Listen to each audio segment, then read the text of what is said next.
Socrates o Socrates. Ano nga ba siya sa larangan ng filosofiya? Saan siya nagmula? At ano-ano ang kanyang mga naging kontribusyon?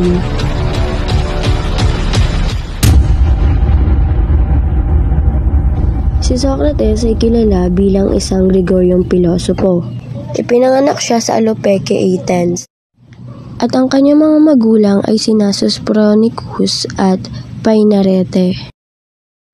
Si Socrates ay tinaguriang ama ng kanlurang filosofiya. Siya ay palaging nagtuturo sa mga tao at nagbibigay aral sa iba, at pati na rin sa politiko ng Athenians.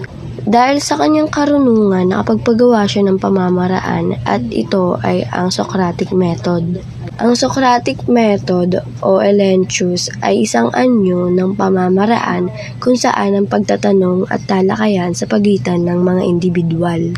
Batay sa pagtatanong at pagsagot sa mga tanong upang pasiglahin ang kritikal na pag-iisip at upang maipaliwanag ang mga ideya. Ang pamamaraan na ito ay dinisenyo upang makatulong suriin ang sariling paniniwala at ang halaga ng isang individual. Dahil dito, nakakuha siya ng korona ng ama ng pilosopiyang pampolitikal at moral na filosofiya.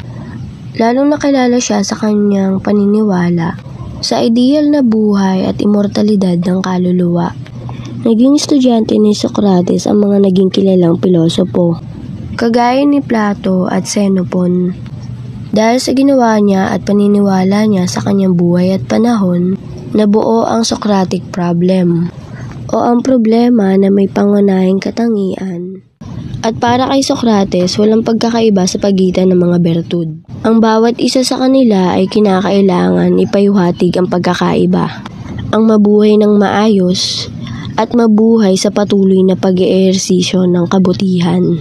Walang pruweba na si Socrates ang nagsulat ng kanyang mga filosofiya at ang kanyang talambuhay.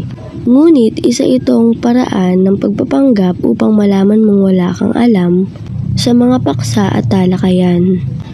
Isa sa mga pangunahing tanong ng etika ay ano ang magandang buhay. Sa panahon ni Socrates, mayroon itong isang praktikular na sukat. Para kay Socrates, dapat gawin ang wastong paggamit ng pangangatwiran. Inaakay tayo nito upang matuklasan ang ilang mga responsibilidad at prioridad. At sa uli, ayon kay Socrates, pangalagaan ang kaluluwa, higit sa lahat ng iba pang mga material na bagay.